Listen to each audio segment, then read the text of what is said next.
Welcome back to the best design ops panel on the planet.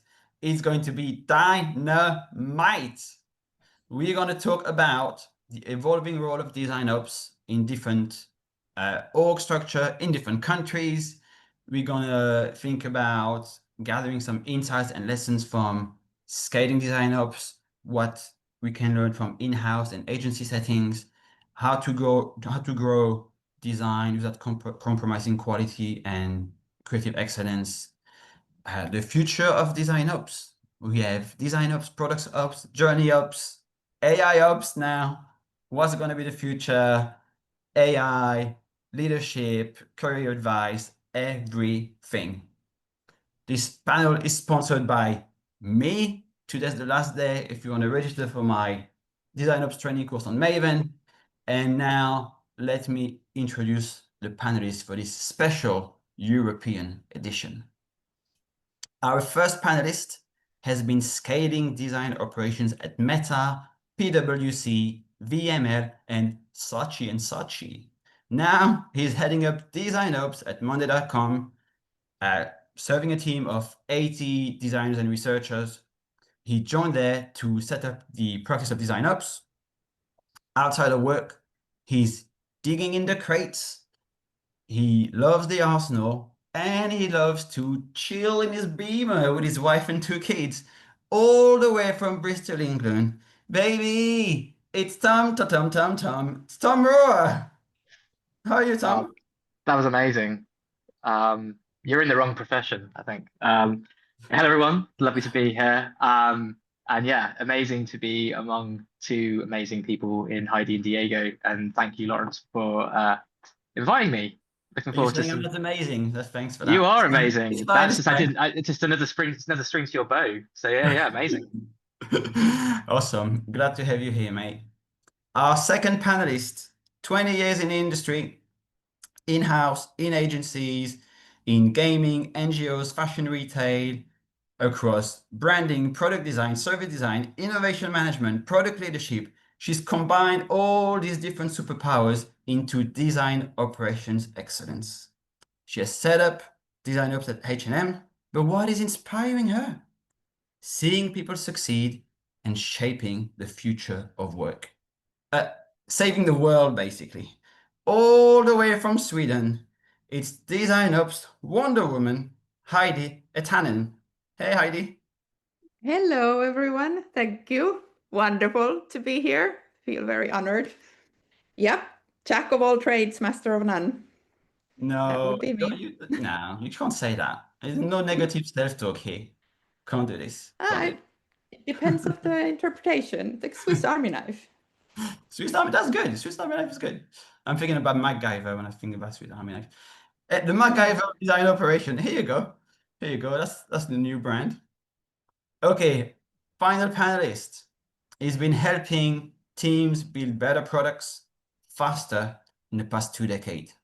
He operated in scrappy startups, in global enterprises, and now at Mews, he's helping transform the hospitality industry by setting up design ops, supporting a team of 90 designers and PMs. Previously, executive director DesignIT and member of the DesignIT executive committee. There's one thing that he hates: bullshit and drama. Okay, that's 2 things, I guess. So what he does, he cuts through the complexity, he removes the blockers, and he gets the teams aligned. There's one thing that he loves: grooming his grooming his list of pending restaurants, currently 800 worldwide, and enlarging his 90s punk rock vinyl collection all the way from Spain. He's living la vida loca. It's Diego Nunez. Hey, Diego. Hey Laurent, how you doing, man? Thanks for the intro. Thanks for having me. Oh, thank That wasn't very punk of you, the living la vida loca. I know. I was I thinking of was missing some horns or something. doing it like, yes, living la vida loca, but I thought it's a bit too much. Anyway, let's kick off and talk about the role of design ops in different settings. Diego, let's start with you. Cool. Last year, you joined Mews as Director of Design Operation. It's a tech unicorn, 90 designers in PM. Tell us a bit about why the role was created and, you know, what are you there to do? What's the role of Design Ops in this organization? Yeah, cool. So maybe just a little bit of context. So Mews is it's a hospitality software company. So basically, we build the operating systems for hotels to run their operations, right? So that's think about anything from booking a room to making sure that you manage the reservations within your property, billing, the restaurants and bars, let's say the defining what are the rates, the figuring out how does a small property boutique hotel in the French province versus massive chains worldwide, all those differences, right? So that means that we have a very end-to-end approach to hospitality, and that's but a segue to make you understand that the SynOps is the enabler to that end-to-end. So for us, the SynOps is not just about creating the conditions, it's about helping the company think from an end-to-end perspective. So really putting our properties, putting our users at the center. So that's why the SynOps for us is, yes, the SynOps as we all know. So the processes, the tools, the people, the platforms, etc. But it's also service design. It's also UX research. It's also design system, because they're the only or the transversal functions within design.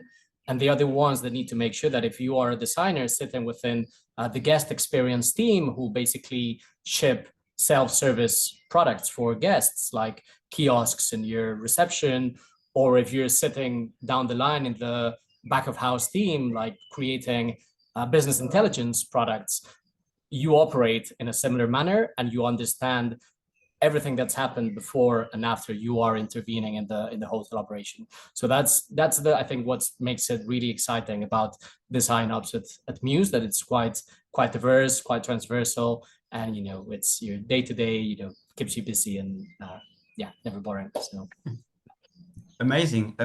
It sounds like I guess maybe it's the term design ops, but the way, I've seen it named in the past is like it's almost kind of like a central team or a design center of excellence, or you operate in a hybrid model where you have your designers like embedded into like the different squads and supported by people who work like horizontally yes, to support them.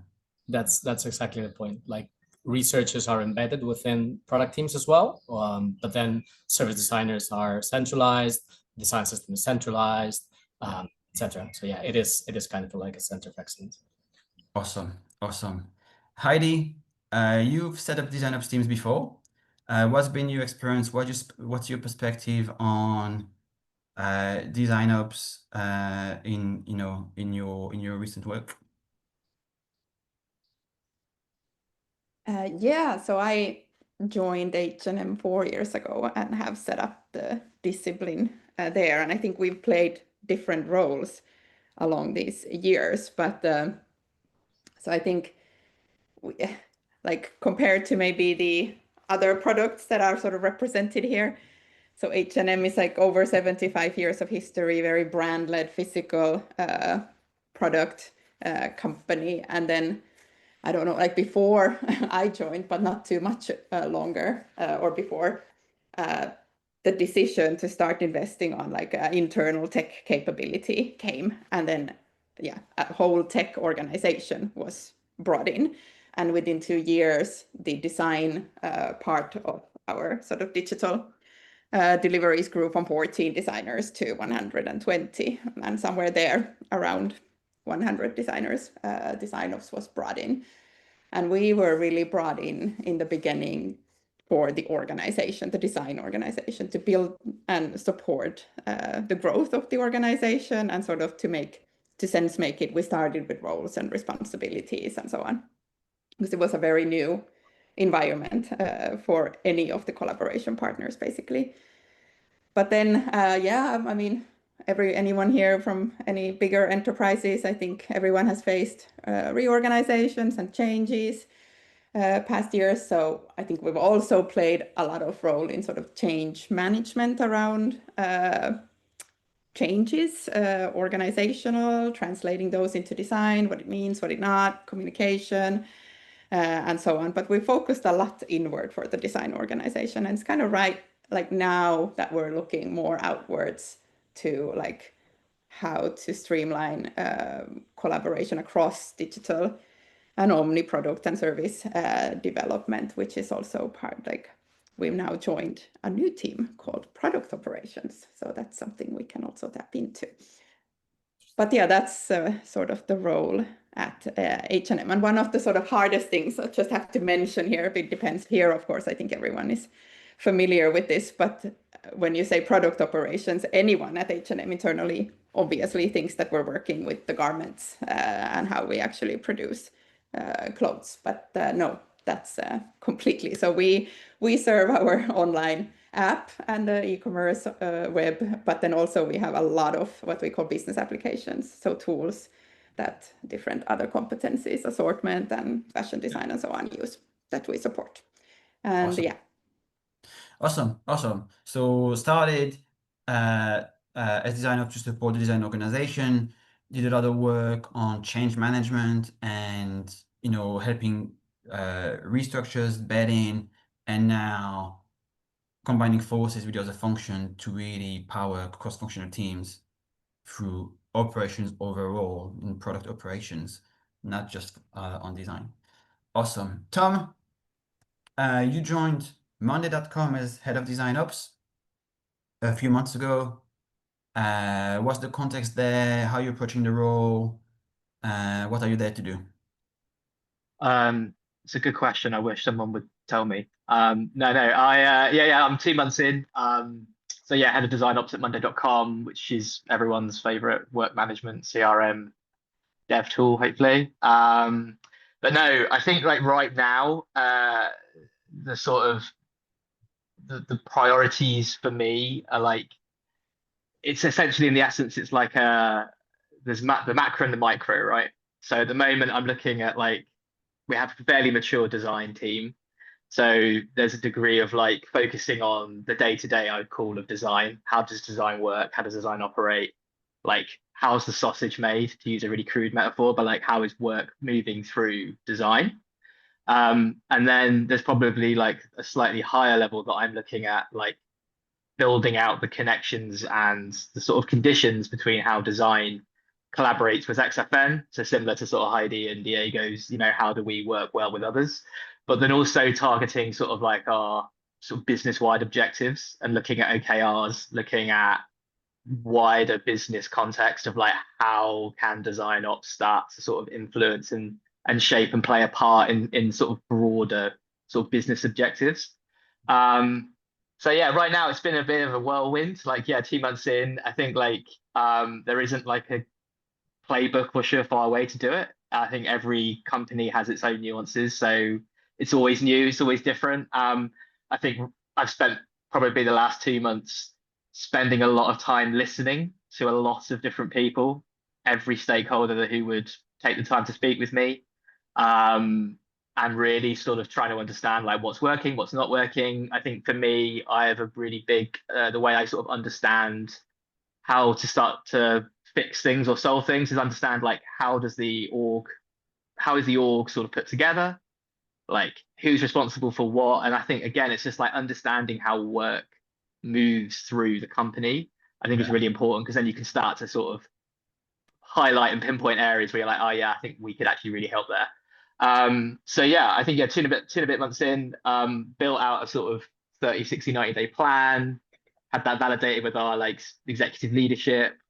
So yeah, it's just that now it's just like rubber hits the road. It's starting to actually like, you know, start walking the walk and start to sort of implement and show, you know, some value really quickly. So yeah, it's a great opportunity, and like, yeah, lots to do. Awesome. Sounds like a big job. Well done.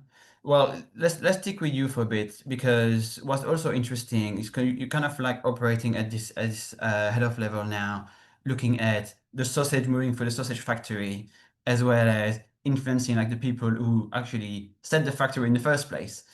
At Meta, from what I understand, you were a senior design program manager. My understanding of the role is it's helping to like unblock the work of, you know, cross-functional teams and manage big programs of work. How do you go, first of all, like, you know, what sort of insights can you tell us about how you help balance speed and quality in that setting? And then how does that shape, you know, how you like assessing how the sausage moves through the factory in your role today at Monday.com? Yeah. I mean, to use a better metaphor, it's an awful metaphor, isn't it? Yeah, I mean, maybe to take sort of Meta as an example around like cross-functional collaboration, like as you can all imagine, like Meta is like a kind of similar to sort of like Google or any sort of fan company. There are layers and layers and layers and layers of people, right? And you are like very small fish in a huge pond. So I think the best piece of advice I got around like improving cross-functional collaboration was like try to elevate every cross-functional partner you work with. And I think to elevate partners, you have to sort of respect their craft and be willing to jump in and act like an owner for their outcome. So never take credit, never point fingers. And if you do this well, again and again and again, not only will you get like better output from your XFN, but you'll build a huge degree of trust with the folks around you who will then want to come to you and like we want to work with you. They'll gravitate towards you. I think maybe to use like a real world example for Meta was like design reviews were like a big cross-functional challenge.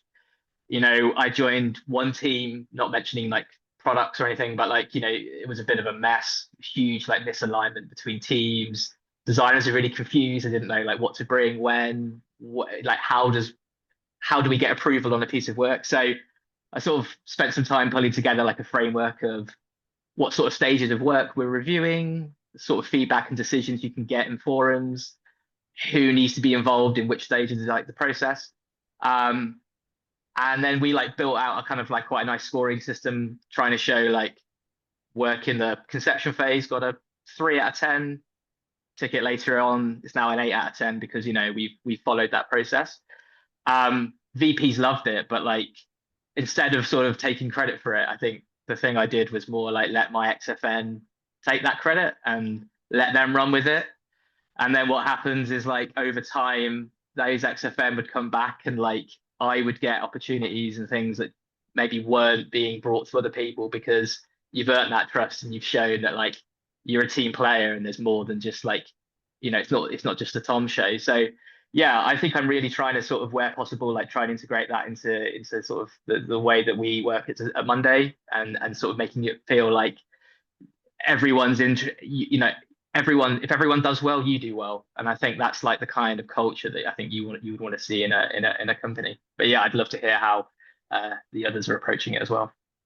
Yeah, I think maybe Diego, you know, it'd be good to get your take on this. I know you're quite passionate about scaling the impact of design and ways of working and going with, you know, speed, but still keeping that greatness, that magic that design can bring. How do you go about doing this? What have you learned, you know, over the past few years, how to do that well without alienating cross-functional partners? Yeah, so I mean that's asking for the recipe for the magic sauce, no? In a way, but I mean what I've learned is that it's not so much about stage gating things, at least in the organizations that I've worked in, because that just frustrates people. You push into checklists, push into formal barriers, let's say. It's more about how do you enable them throughout the process and be aware that it's a team sport. At the end of the day, quality is not something that just design gets to achieve, right? Or product design in this case, which are mostly who I'm interacting with, my teams are interacting with in a day-to-day. For us, you know, quality is about pulling in researchers at the right moment. So they're helping you frame what's the right problem that you need to be solving. And, you know, make sure that you understand like what's the right metric that you need to be hitting as a designer, so that all then your design is actually geared towards, you know, hitting that mark and filling in those pains. But it's also about, you know, in the design system, for example, it's not just about, you know, visually being consistent, but behaviorally, like those patterns. How do you make sure that the product, which we're not there yet, how do you make sure that the products are consistent? Again, we've got products across operations, revenue, check-ins, everything. So it's hard to kind of keep consistency throughout all those, but that's important. But then, you know, how do you keep that consistency inclusive wise? How do you breathe in accessibility also as part of the process? And again, what we've done with this whole EAA directive is try to avoid a final boss approach, as I call it. I hate that fact of hitting into the last monster, last screen, and, you know, losing the game and, you know, game over. It's about how do you make sure that, you know, designers have got the right tooling to make sure they've got the right training, but also the right tooling to make sure that they can, you know, they can work with annotations. They've got feedback throughout the process on what is exactly that they need to be doing differently. Engineers, they also have automated tooling that can, from a front-end perspective, give them insight into how compliant is it what they're actually trying to push into production. So that's why I mentioned it's very much about the day-to-day grooming and making sure that everyone there's equipped in terms of school skills and tools, and that you're trying to, you know, take stones out of the way. I think that would be my approach to quality. Okay. So in summary, don't act as a dictator. Don't put like lots of gates or, you know, having like a formal hoop that people need to go through. But it's more about setting the right conditions for the team to succeed, supporting them, giving them some direction sometimes, setting the standards, and then being there to almost kind of like coach the teams to Yes, it's about guardrails, not checklists. But again, that's because Mews is a super decentralized organization, right? Yeah. It's very hard to bring in like common ways of working, and it's not just because it's hard for everyone. It's because there's a rejection culturally to adopt things that will speed you, make you lose speed in the process. So yeah, that's why it's more about the change management and working with the teams rather than imposing processes. You are an enabler rather than a decision maker in that case. Yeah. That's quite interesting. And Heidi, would love to get your thoughts on this, because what Diego is alluding to here is that it can be very hard to scale standards or practices or ways of working in organizations. You know, you've scaled customer-centric practices at H&M. How did you go about doing it? What were some of the challenges? Did you face some resistance from cross-functional partners? What can you tell us about the work you've done there? Yeah, that's interesting. This I would have to say that when we sort of started, we had this belief that we would standardize the ways of working by scaling best practice. Now, 4 years later, I don't know if I believe in either one of these two anymore, but like best practice is very hard.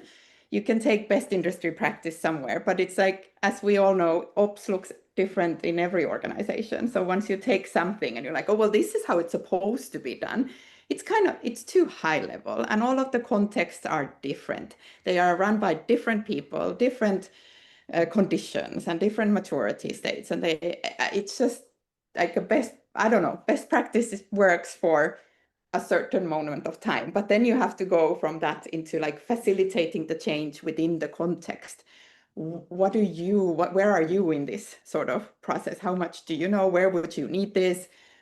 And yeah, like how, just taking like a simple thing as the design process, would it be like the double diamond? Even if that would be the best practice, how you actually explain it and where do you start working with it, it depends completely on where would you then sort of start implementing it. And I think we have the approach that I don't know, we've gone like a little bit back and forth, but we are a very small team catering to a very wide community of different contexts. So we worked a lot with sort of capability of centrally like catering to all, and then sort of I don't know, hand it over, but like had the belief that design leaders and different teams take it from there and start developing within their context. But that's not really true, because there you really need the design program management role. So you like if you create something centrally, then you sort of move from a change strategist to some sort of a change facilitator, and you go into the context to actually start sort of implementing. Yeah, how do you take in research? How do you look at the insights? In which ceremony do you do it? When do you make decisions and so on? And then when you see that starts sort of working, you should move like back to be some sort of a coach that you're there if needed, but not more than that. But it's really hard to do that whole journey. And oftentimes things change while you're like in maybe facilitating something, and then it's not relevant anymore. And then like, for example, for our context, what we worked with someone, was it Tom Yu who named design reviews? But we have one of the cross collaborative things that we worked quite a lot with is brand experience and customer experience. And H&M is a very brand-led company, and sort of the power dynamics are quite not maybe equal. But how would we come brand experience and customer experience to one experience? So we've started to work with design reviews, but like firstly to just like check-ins to get people to know each other, and then sort of gone from that idea of where do we want to be to actually assigning a specialist to facilitate those ceremonies. So these review ceremonies, and the creation of like one experience roadmap that we can then integrate to the workflows of product and service teams. But what I'm trying to get to this, that I don't believe that best practice sort of exists. You can start from there, but then you really need to walk the change management curve there. And then, standardizing, that was the other one, standardizing ways of working. Standardizing has like a bad sound to it. It sounds like, okay, this is going to be dull and I'm not going to like it, and it's your idea, and it's, at least I don't know, in Sweden you have like this not invented here, like you come with something and then this is how we're going to standardize it. So I think it's more about just aligning, and not necessarily even aligning the ways of working, but aligning how we talk about ways of working, and when do we talk about ways of working, and how do we get that together. So when you, for example, we work hybrid, so we have like a product development cadence, and then we have projects that cut in between for the same product teams. So when do you start something from the beginning? Like if a project comes, for example, that you start with a clear brief and with clear roles, and sort of creating that discussion about ways of working, and then we've tried to focus on formalizing that. How do you talk about the ways of working? Yeah, I could go on and on, but please interrupt me. Yeah. No. It's great. It's great. So essentially, yes, it's best practice, but standardizing doesn't necessarily meet the needs of the teams that are doing the work. And so instead of thinking about standardizing, thinking more about how we approach the work, the language that we talk, and how we think about like collaborating to get to the outcome that we need to, right? There's no standard design process. You can get to an outcome in very different ways. Sometimes you have growth teams that are running experiments, trying to improve business metrics very quickly. Others are working on big bets. Others are, doing no-brainer kind of like initiatives, and it's impossible to tell people you have to work in this way, in this standardized way. The context is very different. Exactly. And people, I mean, I just want to add, like, people will always overpower process. So then, like, how we talk, for example, like how the different layers in an organization talk. So how the top layers of leadership talk to each other has a huge impact on how does everyone else see the collaboration. So you also need to sort of navigate on which layer you're tackling and which way and when. Yeah, definitely. Yeah, the leadership mirroring effect. Everybody mimics what they observe their leaders like do, right? Here's something you all have in common. You all worked agency side, right? So Tom, I just love saying Saatchi and Saatchi. It just has a really good but you worked in other agencies as well. You know, the agencies, they have a very specific like business model, and they're very good at resourcing, planning, driving efficiencies, because that's how they stay in business. Doing great work also. What have you learned from working, you know, agency side? What can in-house design team and design ops team can learn from that experience?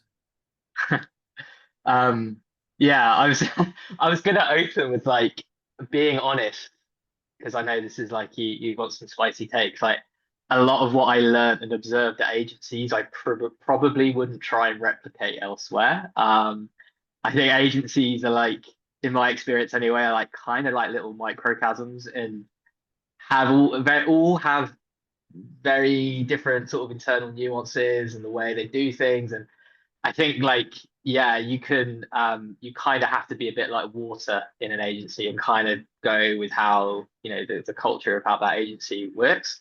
I think one thing I probably like did learn a lot about, and it's something that I've, where possible, like tried to implement in sort of what you'd say in-house teams, is the concept of sort of like velocity and being able like over time to manage and control the output of teams with like a degree of predictability. I think like it's impossible to have that kind of constant production line style in sort of product design and what we do. But like, yeah, I think I certainly looked at like velocity as something that when you come to sort of sprint planning or resource estimation, you know, there's a lot of muscle memory there around like what the kind of pitfalls and holdups that you may need to look out for, how to sort of adequately time box resource and give sort of like good estimations in the absence of having like all the information, because more often than not, like the teams I've worked with over the last maybe 7-8 years often like don't have the answers. They don't have like clear, you know, they don't have clear visibility on like what we're aiming for. So like I think, yeah, velocity is probably the major thing I'd say from like agencies. But yeah, I think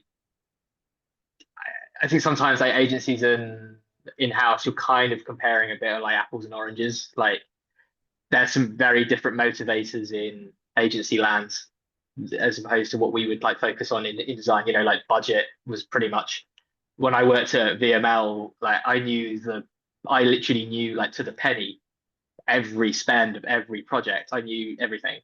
And now like working in sort of more, you know, production sort of in-house teams where, you know, budgets are maybe not necessarily treated in the same way as they are in agencies, you know, you can kind of focus on other things. So yeah, but I know so certainly like velocity has been a thing that's sort of like seen a lot of correlation across different teams that I've worked in. Okay, and the insight here on velocity is, you know, having your best guess at estimating, time boxing some of the activities, because, you know, the teams will take the time that is given to them, and then refining over time because experience drives predictability, right? Yeah, so Parkinson's law, isn't it? Yeah, the time you give something is the time it will take. So yeah, I think like just this comes over time. It's a bit through like osmosis, but like the more design teams you work with, the greater the breadth of knowledge you'll have around like how do you like accurately, or to a degree, like accurately predict like the length of time and the outputs that come from it. So yeah. Diego, you were a design leader with P&L accountability at DesignIT. So first of all, that's amazing for a designer to have P&L accountability, is quite right. What what did you learn working, agency side in DesignIT? How has that shaped how you approaching the work at Mews? So I think it's three things. Like one is challenging the brief. I'll unpack them now in a bit. The second one was team well-being and growth. And the third one was I wanted to comment on what Tom was saying, but yeah, cost visibility. So I mean, if we start with the first one, challenging the brief. I mean, DesignIT was known by not answering to briefs, but creating briefs. So it was not really about what was the ask, what did you want me to solve, but about what was really the business issue, what was the problem that was worth solving, and then worth bringing us in, pulling us into your day to day. So that kind of questioning attitude, but also skills to really hang on a minute, what is it that you want to achieve with that? Kind of way of doing is something that I've brought into Mews, and it's part of the culture at Mews, just not doing what you're asked to do.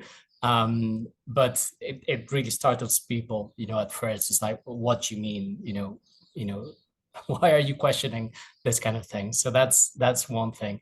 The second one, when I say the team well-being and career path. So obviously I was overseeing a team of about, what was it about?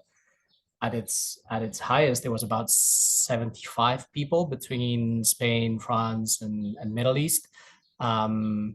And obviously, very diverse backgrounds, product designers, well, we call them UX UI designers, not product designers back then, service designers, researchers, creative technologists, data analysts, etc. So it was really about understanding what are the motivations, but as well, what does a career path need to look like? How do you help them in very practical terms to understand what are the skills, core skills, but also hard skills that they need to be evolving? So that kind of thinking I've brought into Mews. We had a reorg about 2 months in my stint, and we're now part of the product organization, right? Product designers, let me specify that, is part of the product team. So that means that there is potentially an opportunity for them to take a side path evolution and join as a PM, right? So, and there are certain individuals who would like to do that at a certain point in the career. So how do they need to evolve their learning, their skills? At what point could they potentially take a step sideways, right? So those kind of things is something I've brought in. And then definitely, I mean, I was the end responsible of the P&L. I had to, cut costs somewhere. That was up to me. Or if, it was the first one kind of organizing business development. So cost awareness is something I've brought in. We act as owners in Mews. We have a budget. We are a cost center, that I'm aware as well. So it's really important about how to make decisions around tooling, around platforms, even things like we're remote first. So should we be traveling for this offsite? Is this the best use of our money? It is our money that we've been giving. So that helps me also figure out if it's, how should we be spending the money as well. Amazing. So in summary, challenging the brief, healthy, challenging, but diplomatic way to really get to the core of what we want to solve and do great work, focusing on the well-being of the team and how we help them grow in their career, coaching them and mentoring them in very practical terms. And then importance of cost. One of my boss years ago said, okay, you have a decision to make. If it was your business, what would you do? I probably wouldn't spend £3 million redesigning this website. Right? If I had £3 million today, I probably wouldn't do that. That was a great piece of reflection. Heidi, you've also worked agencies. Anything you've learned there that you may want to share? Yeah, what's been brought up is very good. I worked in very small creative agencies, but I was going to also mention brief like Diego did, and like pushing back, holding, and like, okay, let's hold on a while. Like if you write a brief and this is what you want, and then like questioning it, like you said, I think that's a very agency type of way of working, which I think is extremely good, to focus on the right things. That what should we really do? I've never had P&L responsibility, but that sounds like, you know, it's driving. That is the beginning of it, that you actually have a brief and you can focus on what matters. But then maybe an additional thing that I could bring on the ways of working side is sort of the use of frameworks in agencies. So often when you come in and you don't, like, you know, you have a gazillion clients and you don't know exactly how they work, how people in agencies operate is that they make things visual quite quickly, and it's like the first shitty draft, and then you gather people around it, and this is what I hear, this is what I see, and then you have something you can point and sort of collaborate on.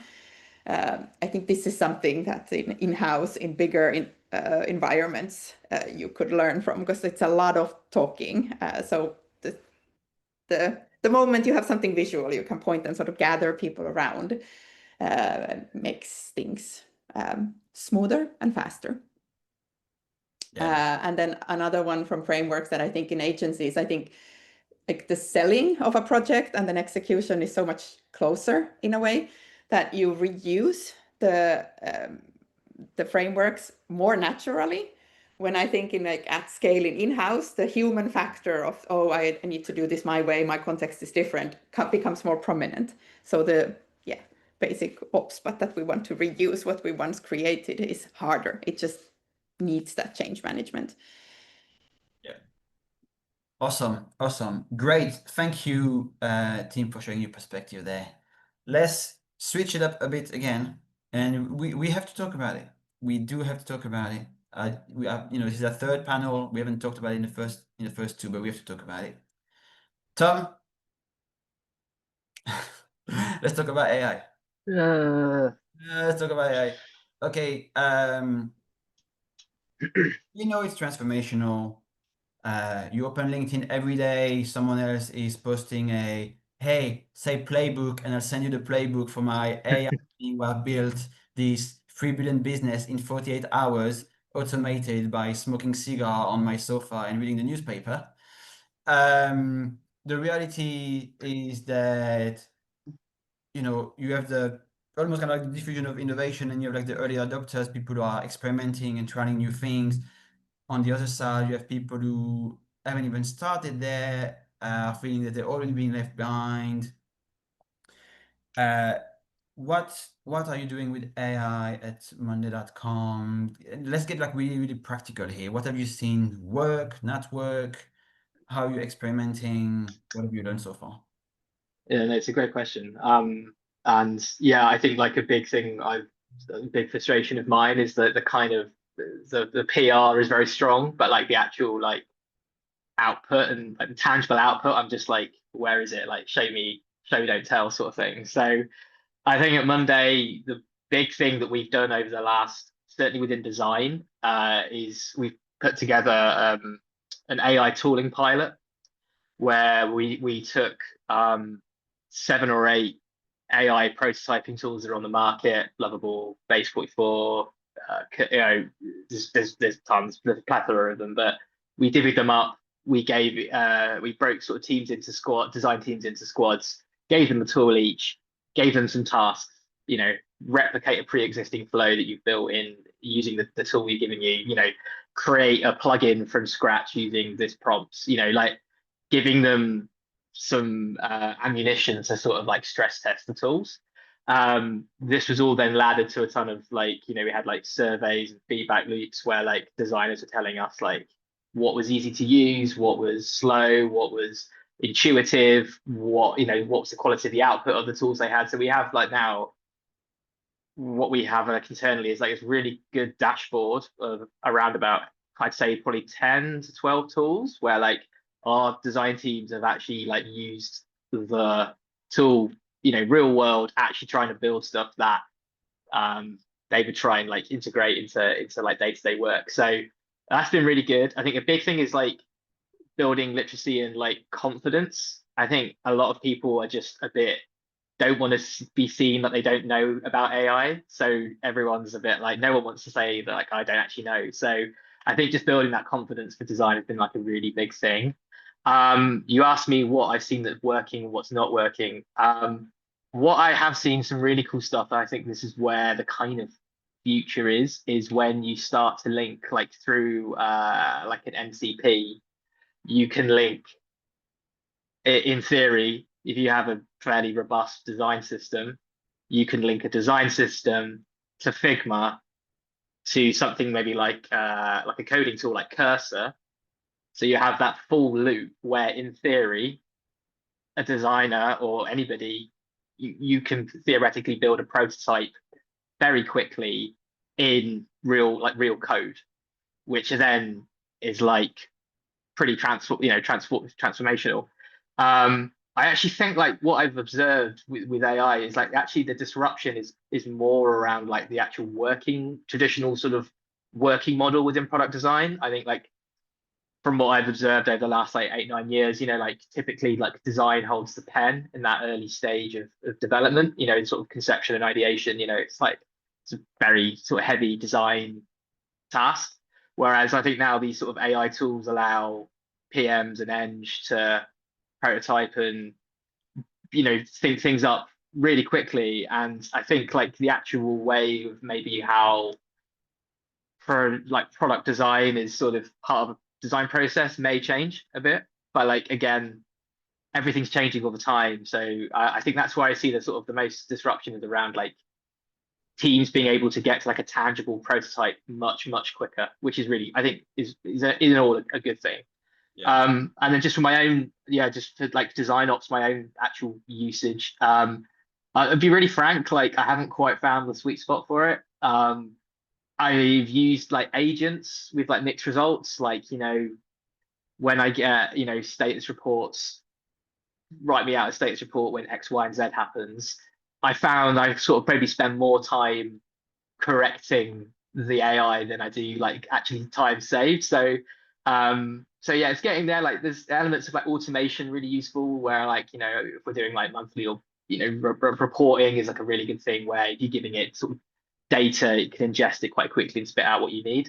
But I think not to sound sort of a bit, I don't know, like Disney film, but like I think what design ops does very well is like very rooted in human interaction. And like, it doesn't really matter sometimes like how good your process is or how strategic you are. If you're an asshole, people aren't going to work with you, and the things you're trying to propose won't work. So I feel like I can't see in the near future AI kind of usurping that human interaction. I kind of see it more like a calculator, like something that is going to help you speed up something and get to outcomes like faster. But I don't see it as something that is going to kind of like replace what we do as practitioners anytime soon until Terminator 2 starts and there's like those robots walking around. But yeah, I'd love to hear the thoughts of others. So maybe we'll get to AI asshole intelligence, cool. Lots of good stuff there. Diego, I'm sure Mews is doing tons of stuff in the AI space. What's happening? What's working? What have you learned so far? We've done similar exercises to what Tom was mentioning regarding vibe coding platforms. We actually got to the conclusion that like early prototyping, like going out and facilitating like rapid testing with users was like our best use case internally. Platform agnostic, some designers decided to go with V0, some decided to go with Lovable. At the end of the day, we give them like AI, let's say, guidelines in terms, obviously, from a security and data protection perspective, but also in terms of prompts that you could be using per kind of platform. But that's the kind of space where we feel more comfortable using it. We've bumped into that same MCP, Figma MCP issue, like design system not being inner sourced. So, not that easily consumed in a separate repository kind of barrier. But yeah, that would be interesting to see, not just from early prototyping idea, let's say phase, but actually to create something which you could potentially, you know, connect some data to and actually get the user to interact with. But that's currently we're not there yet.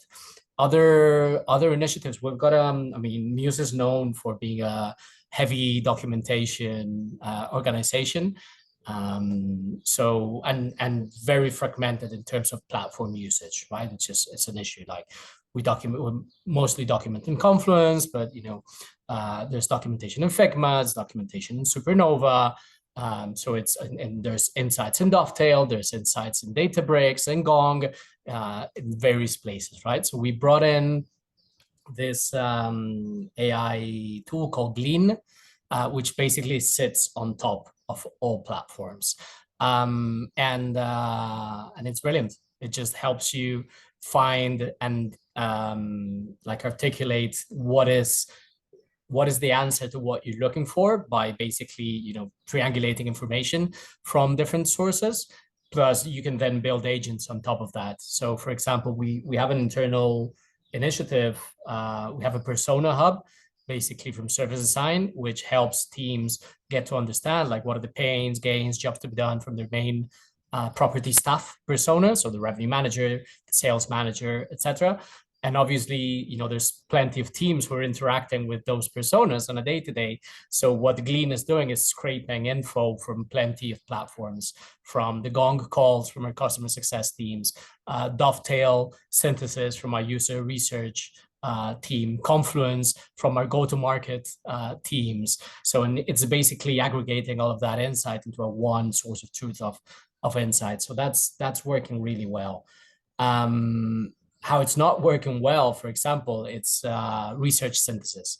If you know, we've tried it with Gong, we've tried it with Dovetail. It's superficial. It's really, really superficial. Even when we've done like a non-moderated research with via AI, it just doesn't deep dive into like reasons behind what people answer what they answer. So yeah, that's a bit of a disappointment. But yeah, the other use cases we have applied.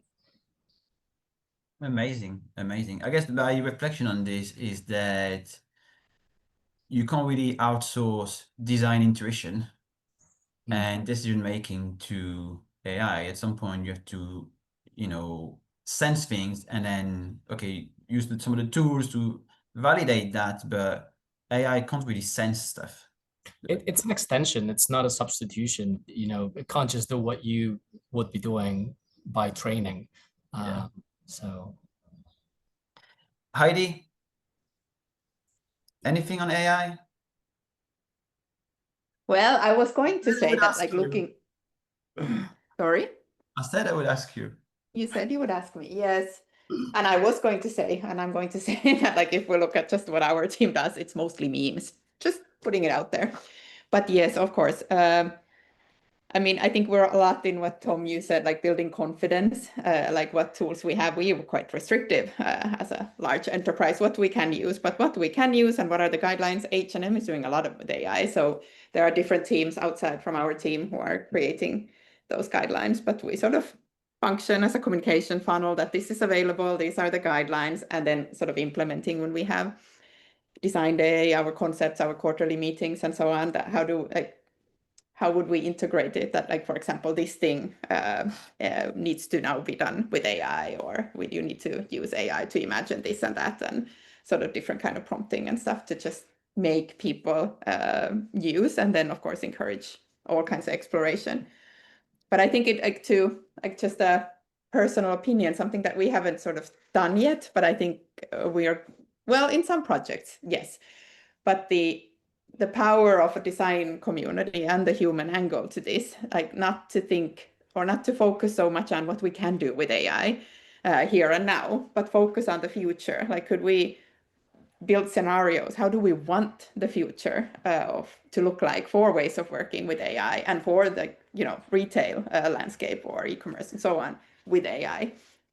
What could it be, and make that tangible and visual so we can talk about it and build these futures. So like we don't, my team has nothing to do with this, but H&M was working on AI models and like how do you like handle the legal aspects of that, who owns the rights for this model, and so on and so forth. So there's lots of interesting areas, and I think design with the capabilities that we have can really like start to make those possible futures tangible, so we can talk about them and start sort of funneling where do we want to go. This is such an interesting reflection, because what we've talked so far and what we see on LinkedIn every day is people like, experimenting and thinking about the here and now.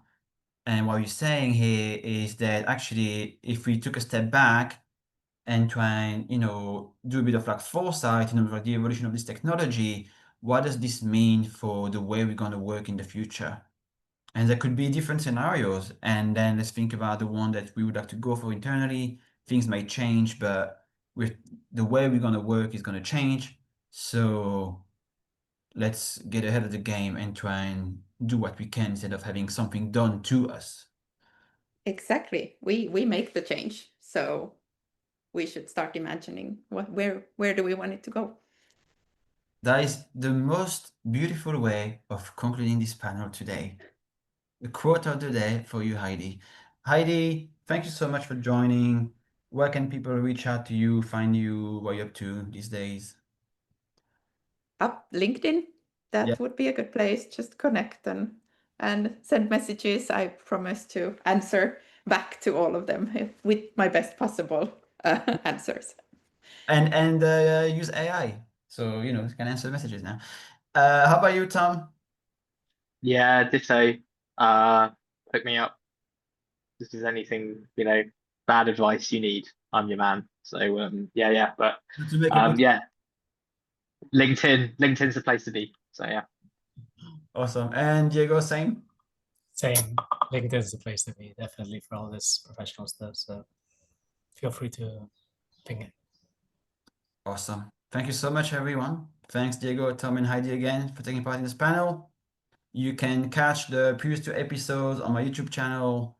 I will drop the link when I drop the recording, probably in a couple of days. And then I'm trying to get another one set up, a US edition. So stay tuned for that. Have a great weekend. See you. Bye-bye. Thanks, everyone. You too. Cheers, Thank guys. you, Thank you everyone. so Thank you, much. Laura. Thank you.